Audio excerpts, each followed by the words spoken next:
Hi, I'm Ben. Welcome to my channel. So this week I thought what I'd do is I'd give you a tour of my shop.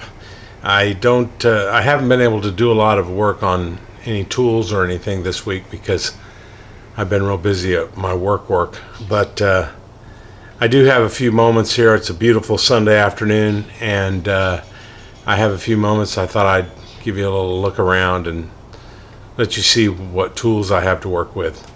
So let's have a look.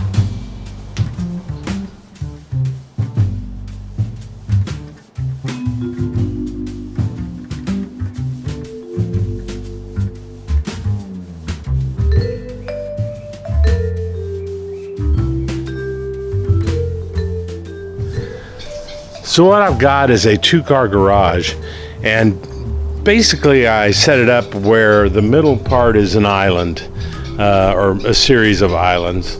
I have to have this stuff over here on the left.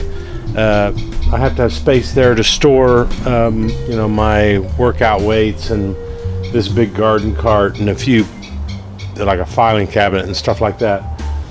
But I just have a big pathway that you can kind of walk all the way around. The door to the house is over there, and then along the back wall I have a bunch of tools and supplies and whatnot.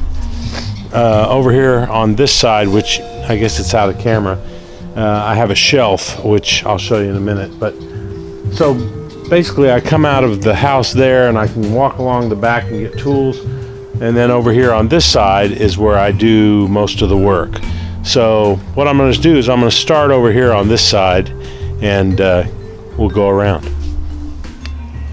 So as I said in a previous video, my father used to have an auto parts store, and this was a set of drawers that they used to sell little brass fittings. It has a sign on the side of it that says Everco brass fittings, and it's just a great drawer system for all these different screws and bolts and stuff.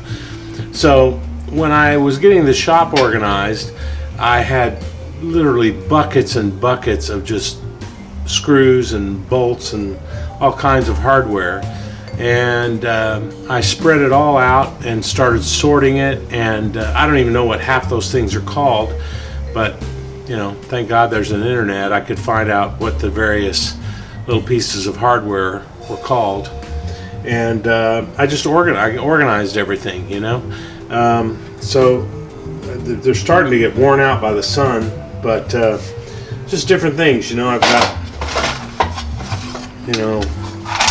wood plugs. If you're into woodworking and you need wooden plugs, I got a bunch of those. Wire nuts, molly bolts, I got tons of those. Stuff in here I don't even know how to use it, but the main thing is I've got plenty of nuts and bolts and that sort of thing. Great way to stay organized, and I'm about ready to relabel it. So next to the drawers over there, I've got this drill press, and basically it was a gift from a friend. He's a metal guy and needed a drill press that would drill through metal, and this is supposed to be for wood. I have used it for metal, but certainly not anything substantive. But anyway, now I have a drill press. I used to have one of those drill presses that you clamped your hand drill in, and that worked, but this is much better. So this is my belt sander. I actually took the cover off of it because it was just in the way, and when you want to change belts, it's a super big pain in the butt. So it's a 1x30, and I had ordered I believe it's called a Grizzly from Harbor Freight. It's like $35 or something, and but it shocked me when I used it. So I returned it, and I got this one because it had this little rotary sander on the side, and I thought, okay, well, I'll pay an extra $10 and I'll get that as well. But this one shocks me too, so I don't know what's going on there, but it does. I just kind of have to be careful, and in my videos you may see me jump, and that's because I probably got a shock. It has this little piece back here, like they all do, I guess. This little thing right here that's flat. I tried removing it the way Scout Crafter does, and using a piece of wood when you're doing, just to hold it manually when you're sanding something, but I can't seem to master that yet. I'm not sure how that works, but anyhow. And then next to it I've got this, which is a 6-inch buffer. I've got this at the flea market for, I don't know, $25 or something like that, and it's super quiet and it's great. And this other grinder that I have back here is really loud and really obnoxious.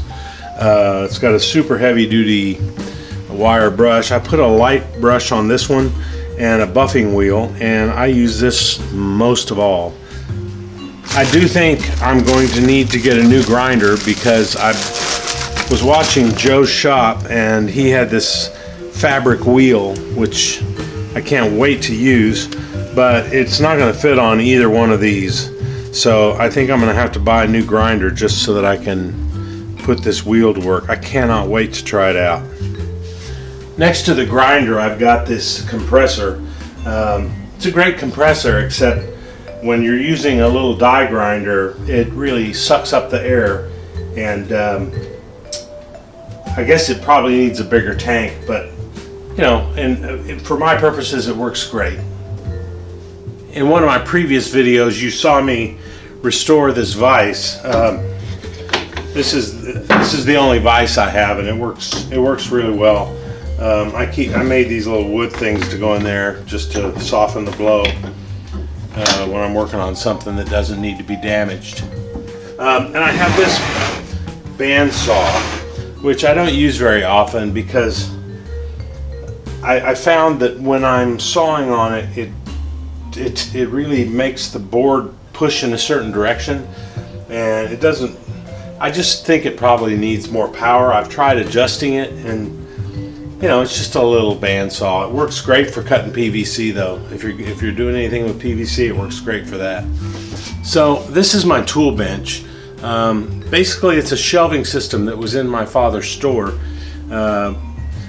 This shelf sticks out real far because we used to have lawnmowers on it, and then the shorter shelves up above. But I bought all these trays at Home Depot and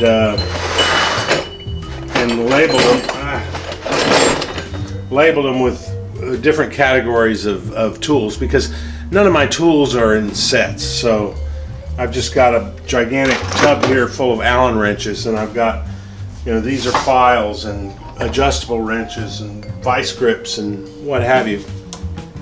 So that's where I keep all those kinds of tools. I have a toolbox with, you know, my favorite hand tools that are sort of a well-rounded set. If I need to go inside and work on something, I'll take the toolbox with me.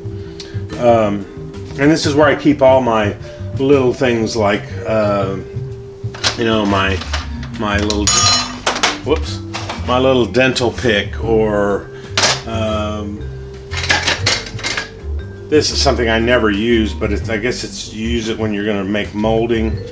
It belongs to my father, and you know, little things to measure bolts and screw extractor sets and just that kind of stuff. Down here I've got a chop saw, but I don't use it very often. When I do, I take it out to the driveway because it puts out a lot of sawdust. And this is a jigsaw, which works great actually. In some ways it works better than the bandsaw if I have to do some scroll work. But anyway, I keep those down here because I don't use them very often. This is a little router table. It's got, basically it's a table that you mount a router underneath it, and that's kind of what I did. And then I put it on a base with some rubber feet, so I can pretty easily put it over on the workbench and use it. So this is the table saw right here. It's actually a 10-inch, what they call a contractor saw. So I think it's small, and it has a motor that extends off the back. The fence is terrible on this thing, and so consequently I can't really use it for anything except cross-cutting. I built a cross-cut sled, which is slightly off. I'm going to have to build another one and try to get more accurate with it, but I kind of think it's pointless unless I can get a good sled on here. So maybe this might be one of those things where just down the road I'll buy a new table saw, but I certainly can't afford to do that now. The other reason I don't use this is it produces a ton of sawdust and messes the whole shop up. So if I'm going to do any woodworking, and when I say woodworking I just mean like plywood and 2x4s, I usually do all that out in the driveway with a circular saw, and then it's easy cleanup. So this is my main workbench. It's actually a foosball table, a really nice Tornado foosball table, but I just had it stored in the corner and it was just eating up space. And what I really needed was a space to work. I have several work surfaces back there, but they're not super sturdy. And this thing is as heavy as a piano or more. So I built a top for it, and when you see my tool restoration videos, this is what I'm always working on.